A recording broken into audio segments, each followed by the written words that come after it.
must be funny. Wir haben letztens, ich weiß gar nicht mehr warum, darf ich dich bitten, noch ein bisschen mehr unter das Licht hier Ja, zu kommen? klar. Habe ich dich besser? Damit ich besser. Die Leute wollen dich ja sehen, ist ja klar. Hallo, Kuckuck. Den Strom haben wir ja bezahlt. Ja, genau. Wir haben letztens zufälligerweise über Spielsucht und diese ganzen Zocker gesprochen, diese Wettbuden und so. Und da hast du mir von so einer Wettbude erzählt, bei dir um die Ecke, die, ich weiß nicht, erzähl mal. Ja, was soll man, die Dinger laufen, ne? Die laufen ohne Ende. Ich meine, im Endeffekt, die Leute, die da reingehen, sind alle alt genug, alle volljährig, sie müssen alle wissen, was sie machen.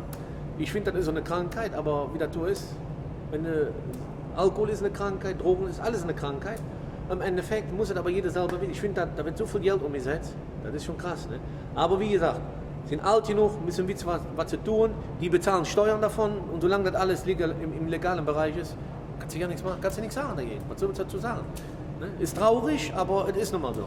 Du kannst nicht für alles, du kannst den Leuten nicht alle sagen, so, ich will da nicht, die verbinden ja schon das Rauchen, im nächsten verbinden sie der Alkohol schon mal. Hallo, ich meine, das sind erwachsene Menschen. So, denen muss bewusst sein, was sie da machen. Aber hallo, das geht nicht. Und wenn die sich helfen lassen will, dann kann die geholfen. Aber wenn er nicht will, du kannst sie nicht zwingen. So einfach ist das. Ja, aber die verzocken da ja teilweise ihr Monat. Ja, aber da kann doch nicht der dafür, der die Bude hat. Der kann doch nichts dafür. Der Metzinger Job, der hat der Laden oben fertig. Einer, der Alkohol verkauft, der sagt ja auch nicht, pass auf, so und so. So. Weißt du? So, ich will nicht an, dass du trinkst. Das ist ja den Leuten ihr Geschäft. Aber die sind doch alle alt genug. Ich lasse mir auch nicht sagen, hör mal, mach das nicht, mach das nicht.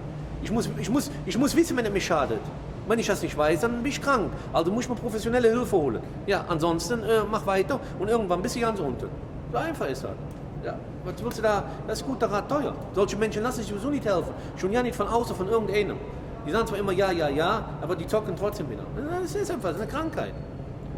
Kannst du das ja verstehen, dass man Nee. an so einem Automaten da... Nee, kann ich nicht verstehen. Ich meine, ich bin auch schon so eine fritte Butte Jange. Dann sieh nicht so, guck ich so auf der Automat, der hat mich dann so angelächelt, weißt du. Ja, ich schon 2 Euro Russo, denke ich, komm, habe ich auch schon 2 Euro reingeschmissen, ne? Und dann? Ja, und damit, ich finde das ja geil, wenn ich so laute Musik mache, ne? Da ist so ein Orchester drin im Automat, ne?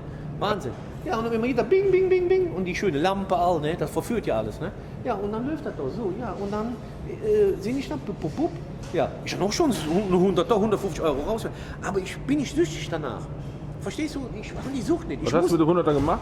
Was? Was hast du damit gemacht mit dem 100er? Ja, ich verfresse. Ja.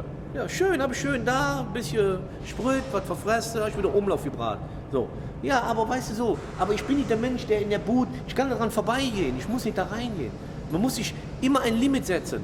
Ne? So ist das selber, als wenn du jetzt nach Bad Neuenahr fährst, im Spiel Casino und musst ein Limit setzen, weil ich habe jetzt 1000 Euro Spielgeld, die verzocke ich. So. Und wenn das vorbei ist, musst du ja auch. Das ist eine Charaktersache. Ganz einfach. Anders gibt es ja keine. Das ist einfach eine Charaktersache, eine Charakterstärke. Ne? Wenn ich will, dann will ich, wenn ich nicht will, will ich nicht. Alles klar? Kann ich auch keiner zwingen zu suchen oder zu fressen, wie auch immer. Ne? Von daher, ja, würde ich auf jeden Fall sagen. Ne? Das ist so die Talkbuderei.